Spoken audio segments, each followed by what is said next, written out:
Today, we're plunging into something really personal, but also, universally intriguing. Yeah, it's something we all think about, isn't it? Exactly. We're talking about the very blueprint of who you are, your inner wiring. Personality insights everything from the Big Five, MBTI, the Enneagram, and crucially, how to use these powerful psychometrics wisely. And that term, psychometrics, it sounds maybe a bit technical, but it's really just about tools designed to scientifically measure our psychological makeup, that's all. Right. So this deep dive is really a journey into understanding what makes you, well, you, and how that plays out in, like, every part of your life. And our mission here, I think, is to really clarify what these tools actually offer. We want to help you cut through maybe some of the confusion you've encountered online or elsewhere. Yeah, there's a lot out there. There is. And to understand their actual utility, and this is key, how to use them to gain clarity, not just stick a rigid label on yourself. Labels can be limiting. Totally. Think of them more like, I don't know, powerful mirrors or starting points. They give you a foundation for growth in your personal life, your career relationships, rather than boxing you in, not limitations on your possibility. Exactly. This isn't just about finding out, oh, I'm an INTJ or whatever. It's about unlocking a kind of cheat code for growth. Ooh, I like that. A cheat code. Yeah.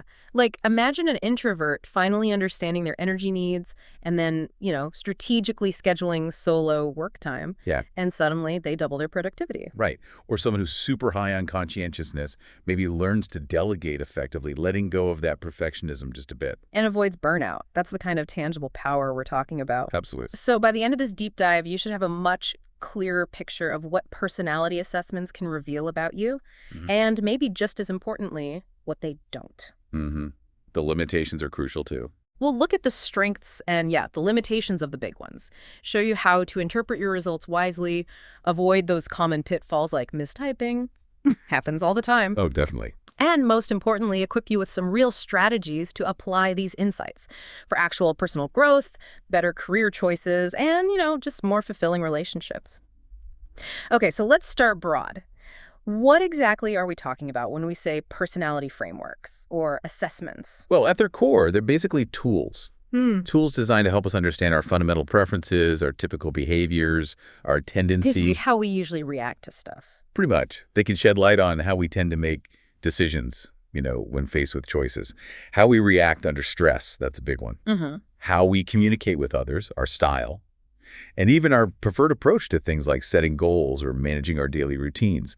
It's about getting a clearer picture of your, internal operating system. Or default settings. Yeah, exactly. The underlying architecture of your actions, you could say.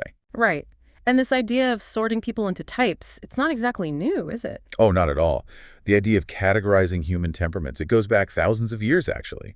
You had ancient philosophers like Hippocrates, with his four humors. Right. Phlegmatic, choleric, that stuff. Exactly. They were trying to understand human nature just by observing patterns. What modern psychometrics offer, though, is a more, let's say, structured approach, often more empirical, sometimes scientifically rigorous. So taking those observations and making them more systematic, measurable. Precisely. Systematizing what might have just been anecdotal observations into frameworks that you can actually measure and ideally replicate. Okay.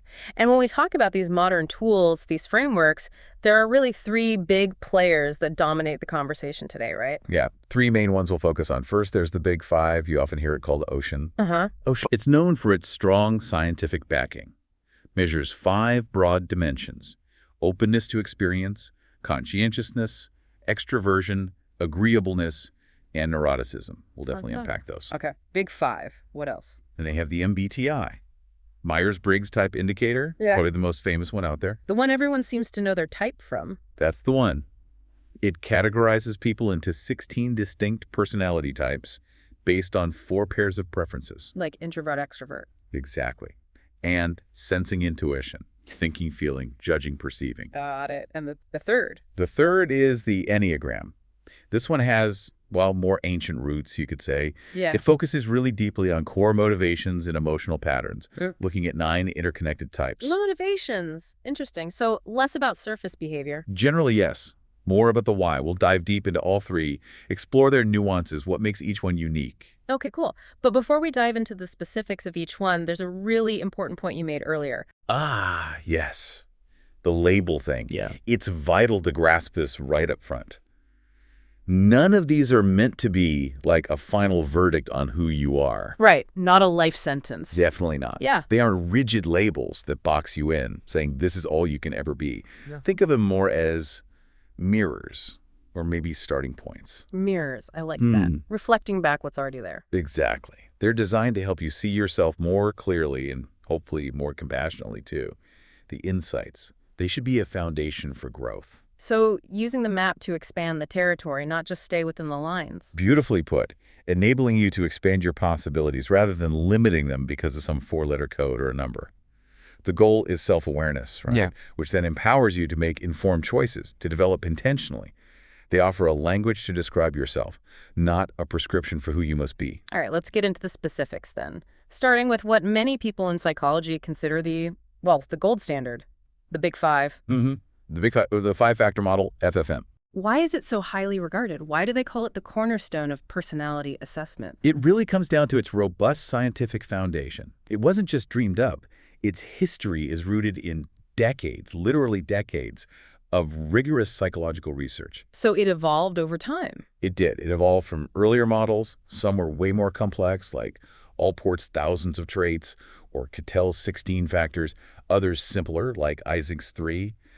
Researchers basically noticed that while we use tons of words to describe personality. Yeah, like friendly, anxious, organized. Exactly. Yeah. Thousands of them. But they tend to cluster statistically around just a few core dimensions. The Big Five emerged as this sort of optimal balance, and it's been consistently supported by heaps of evidence. From lots of different researchers. Yes, researchers like Fisk, Norman, Smith, Goldberg, McRae, and Costa, names you see again and again. And crucially, it holds up across different contexts, different assessment tools, different ways of rating people. Wow. And you mentioned something about language, the lexical hypothesis. Right. That's its solid grounding. The lexical hypothesis is basically the idea that the most important personality characteristics eventually get encoded in our everyday language. Meaning, if it's a big deal in how we differ, we'll end up having words for it. Precisely. If it's fundamental to who we are and how we interact, we've probably got words, lots of words to describe it. So this model isn't based on one person's theory. It's derived from massive statistical analyses of how people actually describe themselves and others, data-driven from the start. Okay, data-driven, Yeah. scientifically backed. Let's break down those 5 dimensions. Ocean, you said. CEAN. What does each one actually represent? What does it mean to be high or low on these? Okay, let's go through them. And as we do, listeners can think about where they might generally fall on each spectrum. First, O is for openness to experience. Openness. Does that mean like open and friendly? Not necessarily socially outgoing, no. It's more about intellectual curiosity, imagination, creativity, and a willingness to try new things. People high in openness are typically really curious about the world, about other people, about ideas. So they like exploring. Yeah, they have broad interests, eager for new experiences, often adventurous. They tend to appreciate art, maybe unconventional ideas, variety. Think of someone who loves abstract thinking, always asking what if.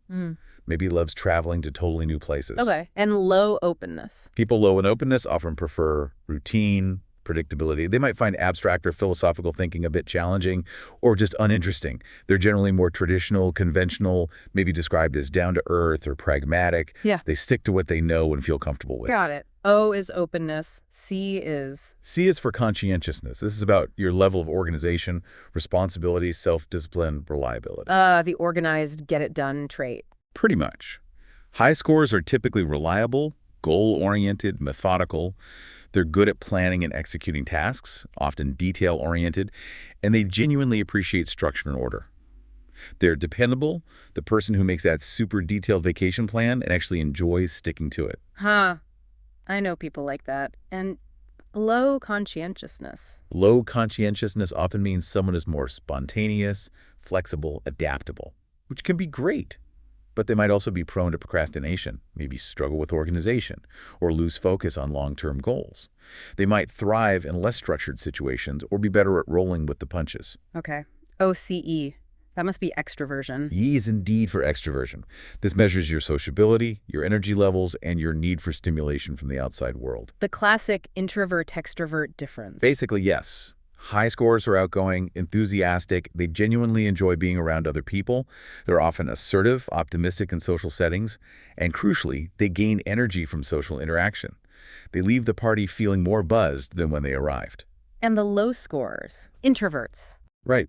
Those lower in extroversion, often called introverts, tend to prefer solitude or maybe just small, close groups. They focus more on their internal world, thoughts, feelings, ideas. They tend to recharge their energy by being alone or in quiet settings and often prefer deeper connections with fewer people. Makes sense. OCEA. A is for agreeableness. This reflects how compassionate, cooperative, and empathetic you tend to be in your relationships. So it's how nice you are. Kind of, but it's more nuanced. Highly agreeable people are generally warm, trusting, considerate.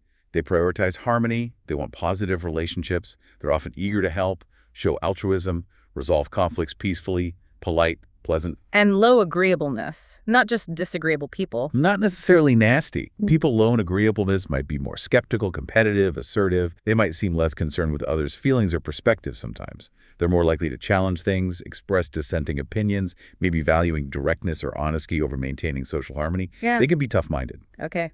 Last one, N-ocean. N is neuroticism. That sounds kind of negative. N is for neuroticism, yeah. It often gets reverse scored and talked about as emotional stability. It measures your emotional reactivity, your resilience, your tendency toward negative emotions like anxiety, worry, sadness, or irritability. So how easily stressed you get. That's a big part of it. High levels of neuroticism means someone might be more prone to anxiety, mood swings, feeling stressed easily. They might struggle with self-confidence, worry a lot, find it harder to regulate their emotions, more frequent emotional ups and downs. And low neuroticism, high emotional stability. Exactly. Those low in neuroticism, meaning high in emotional stability, tend to be calmer, more composed, resilient when facing challenges. They display greater emotional control, generally maintain a more positive outlook, are less reactive to stressors, and bounce back more quickly from setbacks. Wow, okay. Ocean, openness, conscientiousness, extroversion, agreeableness, neuroticism. That covers a lot of ground. It really does. It provides a pretty comprehensive picture. And you mentioned earlier it's surprisingly universal. That research across loads of cultures finds these same 5 dimensions. Yeah, that's one of its biggest strengths. Research in over 50 different cultures suggests these 5 factors consistently emerge when you analyze personality descriptions, which really speaks to their universality. Does that mean it's, like, biologically hardwired? What about evolutionary roots? That's a really interesting and ongoing area of research. There's definitely a strong argument for biological and evolutionary origins. Some psychologists, like David Buss, have proposed that these traits actually evolved because they helped our ancestors survive and reproduce by shaping our social interactions. How so? Like being agreeable helped tribes cooperate. Exactly. Or imagine a highly conscientious individual who's meticulous about tracking food sources or maintaining tools that could provide a survival advantage. Different levels of each trait might have been adaptive in different environments or social niches, leading to the diversity of personalities we see. And what about genetics versus environment? Is it nature or nurture? Well, like most complex human traits, it's definitely both. Genetics certainly play a significant role. Twin studies are really informative here. Right, comparing identical and fraternal twins. Yeah. They've shown pretty substantial heritability estimates, for instance. Around 53% for extroversion, maybe up to 61% for openness. Meaning a good chunk of the variation we see in these traits across people can be linked to genetic factors. But not 100%. Nowhere near. Environment plays a huge role too. Our upbringing, our culture, our life experiences, they all interact with our genetic predispositions to shape how our personality actually expresses itself. And identifying the specific genes involved, that's incredibly complex. It's not like there's one gene for extroversion. It's likely many genes interacting in complex ways with the environment. So our genes give us a starting point, but our experiences shape the outcome. And are these traits fixed once we're adults, or do they change? They show remarkable stability, especially in adulthood.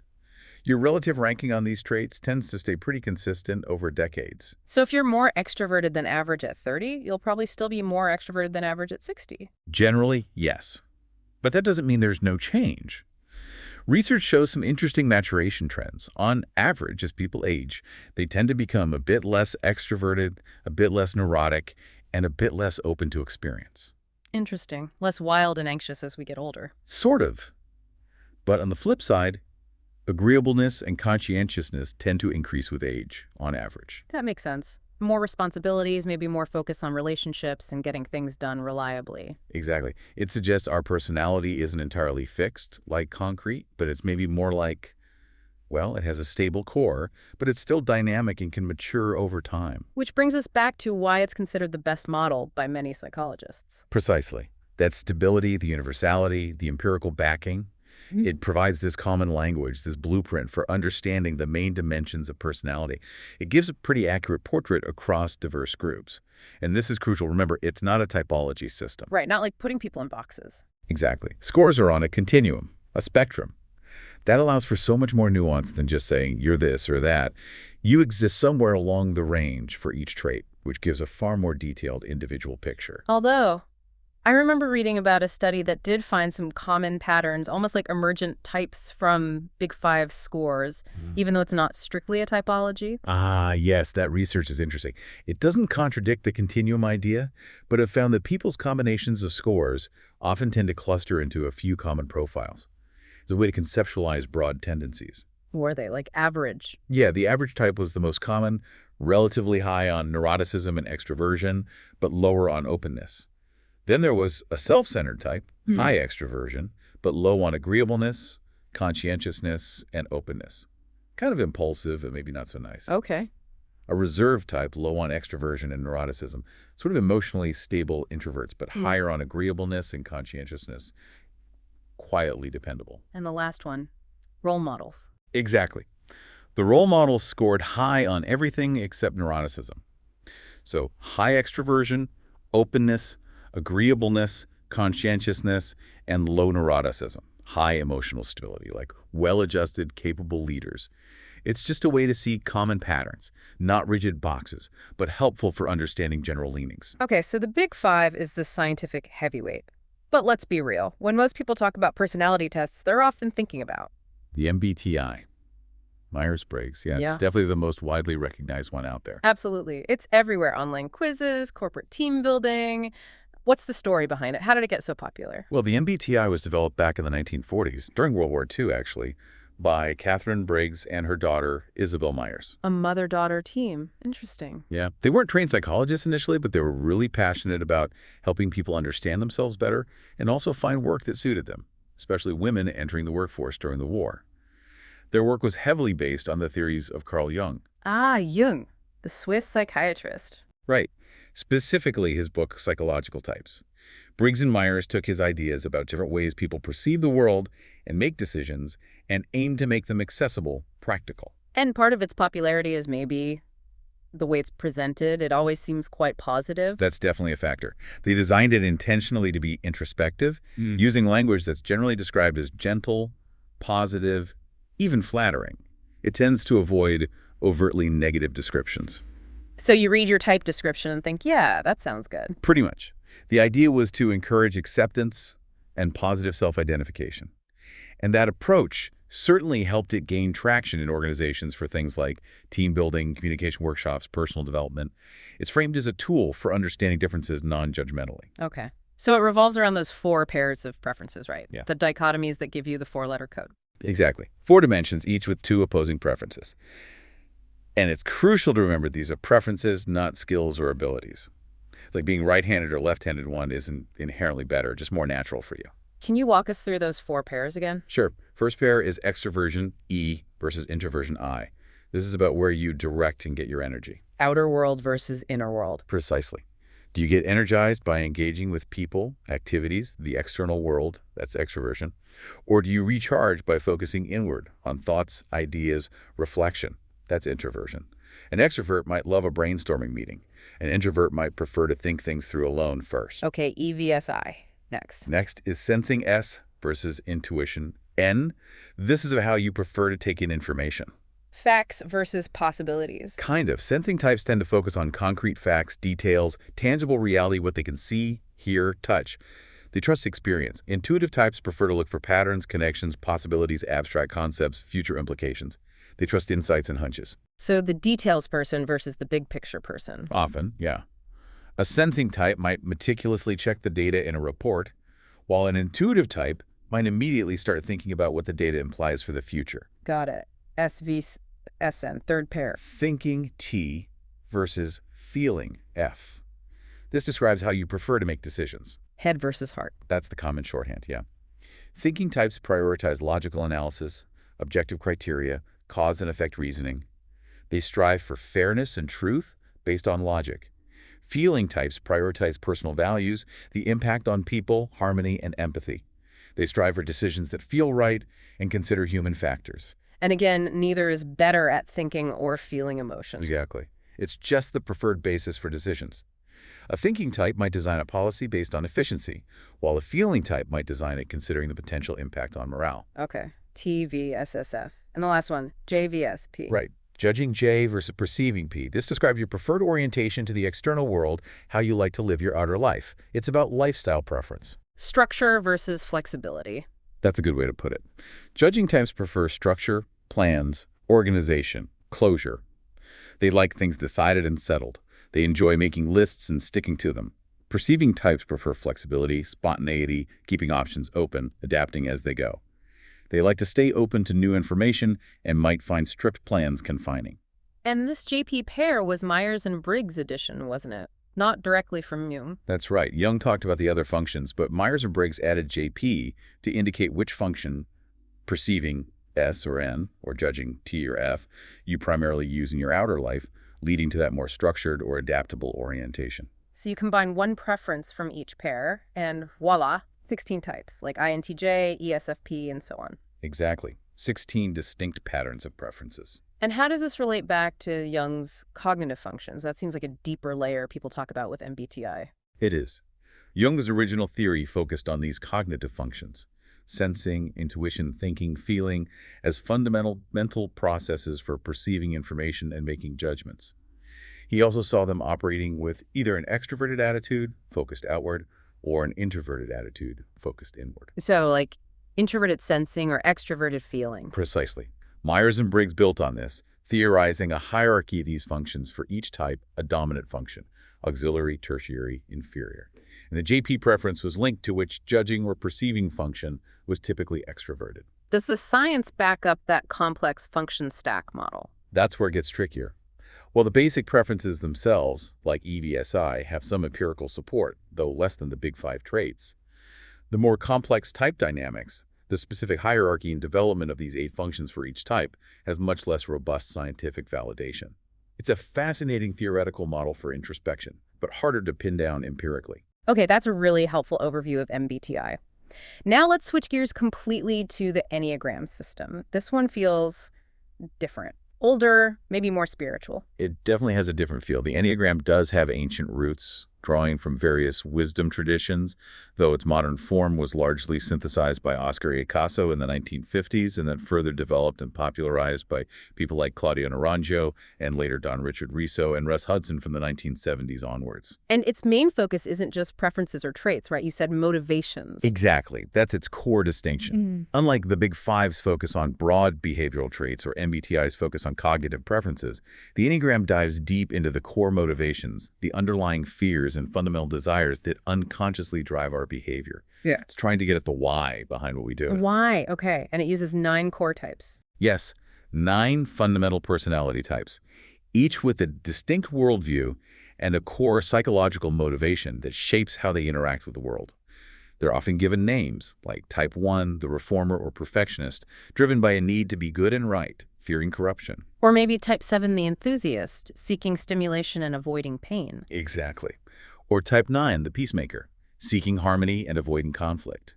Each type has this core engine, this basic fear and basic desire that influences their patterns of thinking, feeling, and behaving. And I've heard it's quite dynamic, things like wings and arrows or integration, disintegration. Yes, that's key to its richness. It's not static. Wings refer to the influence of the adjacent types on the circle. So if you're a Type 4, the individualist, you might lean towards Type 3, the achiever wing, or Type 5, the investigator wing, adding a specific flavor to your core Type 4 patterns. So subtypes almost. Sort of, nuances. And then the lines of integration and disintegration, sometimes called arrows, show how your personality tends to shift under different conditions. When you're feeling secure and growing, you might take on the positive qualities of your integration type. When stressed, you might display the negative qualities of your disintegration type. It offers a map for growth and self-awareness under pressure. That sounds really useful for personal development, knowing your stress patterns. Immensely useful.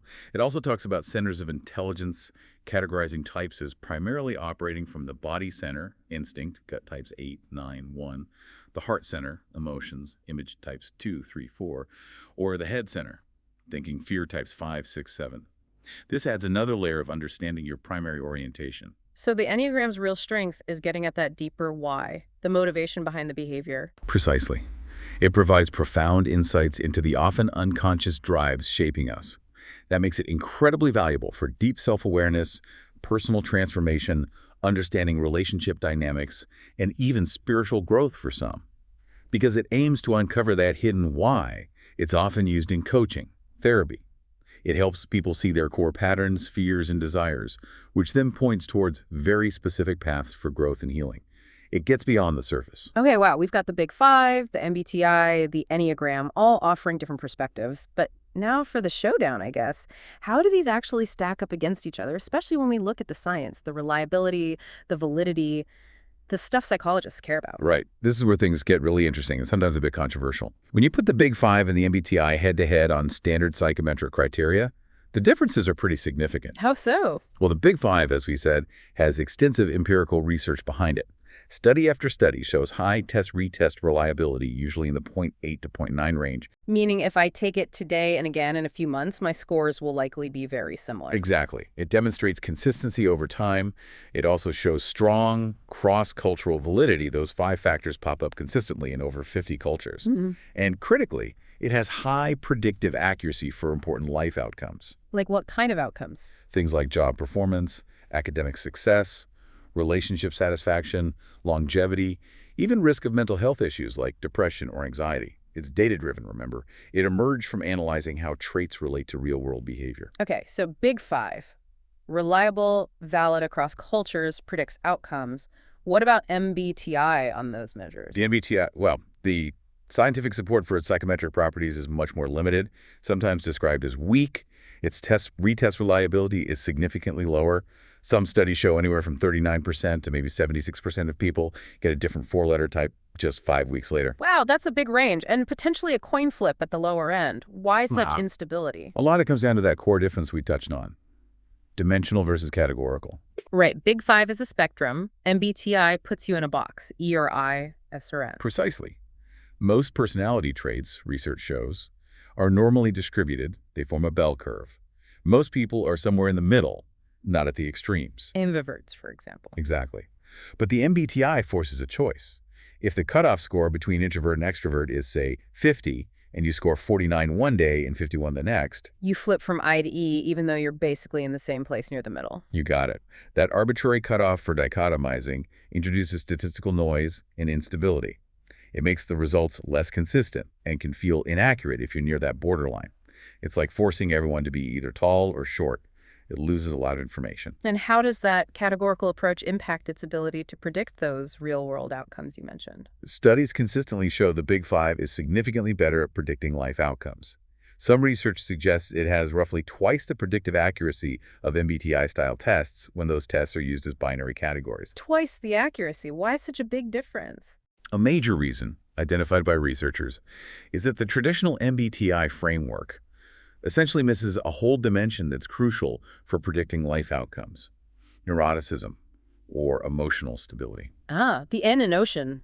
MBTI doesn't have an equivalent. Not in the original 4 dichotomies. And neuroticism is a really powerful predictor of things like job satisfaction, vulnerability to depression and anxiety, relationship stability, just overall well-being. Researchers found that if you take neuroticism out of the Big Five model, its predictive power drops significantly by about 22%. So leaving out that dimension really weakens the MBTI's ability to forecast how people might fare. That's the argument based on the predictive validity research. Now, some newer online platforms inspired by MBTI, like 16 Personalities, have added a 5th dimension, often called assertive versus turbulent, which tries to capture something similar to neuroticism. Right, you see things like INTJA or INTJT. Exactly. But that wasn't part of the original Myers-Briggs framework, and it's debated whether it fully captures the breadth of the neuroticism construct as measured by the Big Five. Okay, so the missing trait is a big factor. What about the traits MBTI does measure? Do they relate to the big five at all? It feels like extroversion should map onto extroversion, right? You're absolutely right, there's overlap. Research shows pretty clear correlations. Jungian extroversion-introversion aligns strongly with big five extroversion. Intuition correlates highly with openness. Feeling correlates with agreeableness. Okay, that makes sense. What about judging perceiving? That one's a bit more complex. The Jungian judging preference correlates positively with big five conscientiousness, but also negatively with extroversion and openness. So J-types tend to be more conscientious, but also slightly more introverted and less open than P-types on average. So the concepts are related, but does using both tests give you more predictive power than just using the big five? That's the critical question for prediction. And the research generally says no. Combining Big Five and Jungian test results doesn't seem to improve prediction accuracy beyond what you get from the Big Five alone. It suggests that while the MBTI concepts tap into real aspects of personality, the Big Five framework captures those aspects and neuroticism in a way that's currently more effective for predicting broad life outcomes. Okay. Where does the Enneagram fit into this scientific comparison? How does it fare on prediction? The Enneagram is harder to assess using the same predictive validity metrics, partly because its focus is so different. Motivations, fears, internal dynamics, rather than broad behavioral traits predictive of external success in the same way. Right, predicting job performance might not be its main goal. Exactly. However, some studies have tried to compare it. One study found that when forced into a binary classification, like assigning just one core type, the Enneagram actually performed a bit better than the binary Jungian type, MBTI style, in predicting some life outcomes. Oh, interesting. Better than MBTI style types. In that specific study, yes. But, and this is important, it still underperformed the dimensional Big Five model in overall predictive accuracy. So Big Five, dimensional, Enneagram, binary in that study, MBTI style, binary. So Big Five still comes out on top for prediction, but maybe Enneagram captures something predictive that MBTI misses. Potentially. Yeah. Or it could be that the specific outcomes measured in that study aligned better with motivational factors. The Enneagram's strength really lies elsewhere, in that deeper self-understanding, which is harder to quantify for predicting broad external behaviors. Big Five predicts what you might do. Enneagram aims to explain why.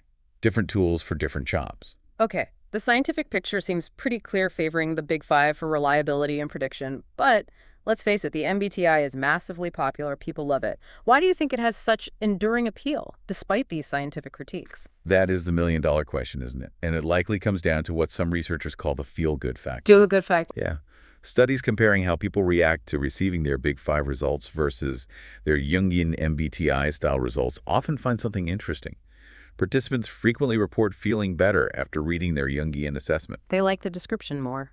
They often perceive it as more accurate, more valuable, more interesting, although statistically, the actual differences in rated accuracy, value, and interest are often quite small, sometimes not even significant.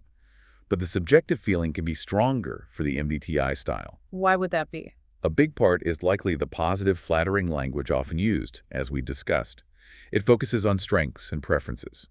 For example, scoring low on Big Five agreeableness might sound negative, like you're uncooperative. Right, nobody wants to be disagreeable. But in the MBTI framework, that same tendency might be framed as a preference for thinking, logical, objective, analytical. That sounds neutral, even positive. And crucially, the absence of an explicit negative trait like neuroticism in the traditional MBTI helps maintain that positive glow. It focuses on gifts and differences, not potential vulnerabilities or downsides. So there's a trade-off. People might feel better immediately with MBTI, but the Big Five gives a more complete, albeit sometimes less flattering, picture that's better at predicting things. That seems to be the core trade-off highlighted by the research. Immediate user satisfaction and positive self-perception versus statistical predictive accuracy and a more comprehensive, potentially challenging assessment.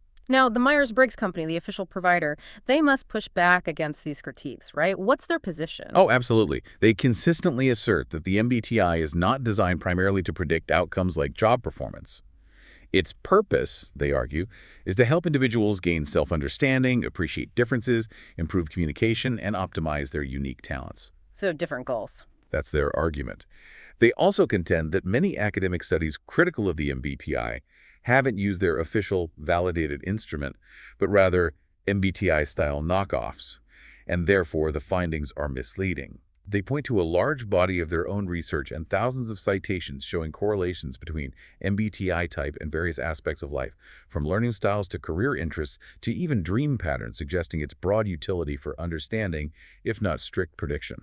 And what did the independent researchers say to that? Is it fair to dismiss studies using MBTI-style tests? The researchers generally acknowledge they often use tests based on the same Jungian constructs because the official MBTI is proprietary and expensive for large-scale academic research. However, they maintain their findings are valid for the underlying Jungian constructs being measured. So the constructs themselves are the issue, in their view. They'd argue the way the constructs are measured and used in the MBTI framework, specifically the binary categorization and the omission of neuroticism, limits its predictive power compared to the dimensional Big Five. They'd say, look, our studies do show MBTI-style types predict outcomes better than, say, your horoscope. Okay, that's a low bar. Right, but significantly less effectively than the Big Five. They emphasize that for a tool to be truly useful in applied settings like career counseling or personnel selection, predictive validity does matter. So it often boils down to this fundamental disagreement about the primary purpose and the necessary standards of evidence for personality assessment. Is it mainly for self-exploration, or should it also reliably predict behavior and outcomes? Wow. Okay, so we've waded through the science, the comparisons, the controversies. What does this all actually mean for you, the listener? We have these powerful tools, potentially complex. How do we use them wisely for our own growth to actually make a difference in our lives, moving from just knowing your type to actually doing something with it? Yes. This is the payoff, right? The key is really twofold. First, choosing the right tool for your specific goal. And second, interpreting the results thoughtfully and applying them with real intention. Okay, let's start with choosing. If you have a specific goal like finding a better job or improving a relationship or just understanding yourself, how do you pick the right framework? They seem to overlap, but also have unique strengths. They definitely do. Here's a rough guide based on their typical strengths. If your main goal is career guidance or professional development, the Big Five is generally the top recommendation. Because of that predictive power for job performance. Exactly. Its scientific validity and strong track record in predicting job performance, team fit, leadership potential. It's really valuable there. It offers nuanced matching because it's a spectrum. You can see how conscientious or agreeable you are, which helps identify roles or environments where you'll naturally thrive or what areas you might need to develop for a specific career path. High conscientiousness, for example, is a good predictor of success almost everywhere. High extroversion helps in sales. Knowing your profile helps you target roles strategically. Makes sense for career stuff. What about just figuring yourself out? Personal growth. For deep self-discovery and personal development, the Enneagram often provides unparalleled insight. Because it gets at the why. Precisely. It delves into those unconscious motivations, core fears, root causes of your patterns, and crucially, it offers specific dynamic growth paths for each type, showing you your typical stress reactions and your path towards health and integration. Understanding you're a type 2, the helper, isn't just knowing you're caring, but realizing your core fear might be being unwanted, which can drive people-pleasing. That insight is potent for real transformation. Okay. And MBTI, where does it fit best? Team building. Team building and communication enhancement is definitely a sweet spot for the MBTI, especially in organizations. Its accessible, non-judgmental language is great for helping team members understand and appreciate diverse working styles and communication preferences. Like understanding why your colleague needs a detailed plan, Jay, while you prefer to brainstorm possibilities. Exactly. It can foster better collaboration, reduce misunderstandings and judgment. It provides a common language for talking about differences constructively. So you don't necessarily have to pick just one. Absolutely not. In fact, often the richest understanding comes from an integrated approach. Use the strengths of each. You might lean on the Big Five for career pathing, use the Enneagram for deep personal work on your core patterns, and leverage MBTI insights to improve communication with your partner or team. Like using different medical tests for a full health picture. Perfect analogy. Each offers a complementary lens, painting a more complete portrait. Okay, so you've picked a framework, maybe even taken an assessment. How do you make sure you get the most accurate results possible when you're actually answering the questions? It feels easy to, I don't know, answer how you wish you were. That's a huge potential pitfall. Ensuring accuracy starts before you answer question 1. First, find optimal conditions. Don't take it when you're stressed out, exhausted, or going through some major life upheaval. Try to take it when you feel relatively calm, alert, and clear-headed. Your state of mind can definitely color your responses. So not right after a fight with your boss. Probably not ideal, no. Second, commit to radical, honest self-reflection. This is the hardest part. You need to respond based on your typical automatic behaviors and feelings, not your aspirational self or who you think you should be. So if I value punctuality, but I'm usually 5 minutes late, answer based on being late. Exactly. Answer based on the reality of your actions and reactions when you're tired, stressed, or just being your natural self, not your idealized best version. And third, try to minimize bias. Be aware of things like social desirability bias, wanting to present yourself in a positive light, or cultural norms, gender roles. These can subtly influence your answers without you realizing it. Remember, there's no right or wrong type. Authenticity is key to getting genuinely useful insights for you. That's really helpful. Be calm, be honest, be aware of bias. What about common mistakes people make after they get their results? Things that lead to mistyping or misunderstanding. Oh, mistyping is super common, and it often stems from a few key things that distort how we see ourselves. One is that wishful thinking versus reality we just talked about. Answering based on who you want to be, not who you genuinely are most of the time. Really focus on your actual patterns, not ideals. Like wanting to be an adventurous explorer type, but mostly staying home. Right, acknowledge the reality. Another big one is work persona versus authentic self. Many of us adapt significantly for our jobs. An introvert might be a dynamic presenter at work because they have to be. But they collapse afterwards. Exactly. That work behavior isn't their core preference. Try to distinguish what your role requires from your natural inclinations. How do you act in your free time when you can just be yourself? That's often a better clue to your core type.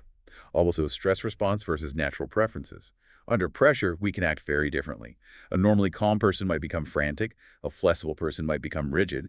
Your core type is usually more visible during relatively calm, normal periods, not in crisis mode. So don't type yourself based on how you acted during that crazy deadline week. Probably not the best data point, no. And finally, beware of rigid labels and misconceptions. Remember, especially with the big five, these are continuums. You're not 100% extrovert or 0%. Don't let a label become a limiting box. Use it as a starting point for understanding, not an excuse, oh, I can't do that, I'm an introvert. Personality is a foundation, but you can always grow and stretch. And avoid thinking one type is better than another. They all have strengths and weaknesses. Personality can also evolve, especially with conscious effort. Okay, great points on avoiding pitfalls. So let's say you have results you feel are reasonably accurate. How do you actually use them? Translate that code or score into action. The best approach is integration, not selection. Don't get hung up on finding the one perfect framework or type and ditching the rest. See them as complementary tools. Like layers of understanding. Yeah. Exactly. Look for convergence and divergence. Where do the different frameworks seem to point to similar patterns? Maybe high Big Five conscientiousness aligns with your MBTI judging preference and your Enneagram Type 1 motivation. That convergence strongly suggests a core aspect of your personality. And divergence, when they seem to say different things. That's interesting, too. Those discrepancies can highlight unique nuances that one framework captures better than another. Maybe your high openness, Big Five, seems at odds with a more pragmatic MBTI type, exploring that tension can lead to deeper self-insight. Why might that be? Then, critically, translate insights into practical applications. For personal development, use the insights to identify genuine growth areas and leverage framework-specific strategies. High neuroticism. Focus on stress management or emotional regulation skills. Enneagram Type 9, struggling with inertia. Practice asserting your needs. MBTI suggests you overuse thinking. Consciously practice considering the feeling perspective. The frameworks offer tailored paths. Using the map to plan the journey. Perfect. For career planning, use Big Five traits to identify broad career domains or roles that fit your profile. Use MBTI to fine-tune the type of work environment you might prefer. Example, team-based versus solo. Use Enneagram to align your work with your core motivations and values for deeper fulfillment. Does this career path truly resonate with what drives you? For relationship building, this is huge. Understanding your own patterns and those of others, partners, family, colleagues, is gold. Knowing your partner is an introvert helps you understand their need for downtime. Knowing your boss is a high conscientiousness type helps you understand their focus on deadlines. It helps you adapt communication, navigate conflicts more effectively by understanding underlying need spheres, and genuinely appreciate differences instead of being frustrated by them. So builds empathy, basically. Huge amount of empathy and understanding, yes. Beyond the formal assessments, are there everyday things you can do to keep observing your own personality in action? Like mini self-assessment. Absolutely. Becoming a curious, non-judgmental observer of yourself is incredibly powerful. Track your energy patterns. Seriously, just notice. What activities, people, or environments consistently leave you feeling energized? Which ones drain you? Does a big party light you up or leave you needing a week to recover? That's great data on your extroversion, introversion. Track your energy patterns. Seriously, just notice. Monitor your decision-making. How do you actually approach choices? Do you need all the facts first? Sensing. Do you go with your gut, intuition? Prioritize logic, thinking. Consider feelings, feeling. Spontaneity, perceiving. Planning, judging. Just watch yourself in action. Track your energy patterns. Seriously, just notice. Reflect on your reactions. When stressed, excited, challenged, what's your go-to response? Withdraw. Get organized. Seek reassurance. Become irritable. Lash out. These patterns can reveal a lot about your neuroticism, your Enneagram stress response, or how your MBTI functions play out under pressure. So just paying attention, basically. Paying attention without judging, just gathering data about your own operating system. And one final piece of advice. While online tests are fun for exploration, for really major life decisions, big career shifts, clinical purposes like therapy, large-scale team development in a company, it's highly advisable to seek professional assessment. Why is that? A certified practitioner uses more comprehensive, validated instruments, can help interpret the nuances, account for cultural factors or potential biases you might miss, and ensure the insights are applied ethically and effectively. They provide context and depth that a free online quiz just can't. It's worth the investment for high-stakes situations. #outro. And that brings us to the end of this deep dive into the fascinating world of personality insights. We've covered a lot of ground from the science-backed Big Five to the ubiquitous MBTI and the motivation-focused Enneagram. We've seen how each offers a unique map, a different lens for understanding ourselves and the people around us. And hopefully we've emphasized that these are tools for clarity, for growth, for connection, not rigid boxes designed to limit who you can be. Absolutely. When you approach them wisely, each framework can be incredibly empowering. They help you understand that intricate dance of your preferences, your behaviors, your deepest motivations. But always, always remember, while personality provides this incredible map. You are still the author of your own story. Exactly. You're constantly growing, adapting, evolving. You get to choose how you use that map, which paths you take. You're not defined solely by a type or a score. So as you go about your week, maybe chew on this thought. Your personality provides a map for understanding yourself and others, but you remain the author of your own story. How will you use this map to navigate your next adventure? I love that. We really encourage you to explore further, maybe take one of the assessments we talked about, reflect on the results with some of the tips we shared, keep applying these insights in your work, your relationships, your own journey of growth. Until next time, keep exploring, keep diving deep,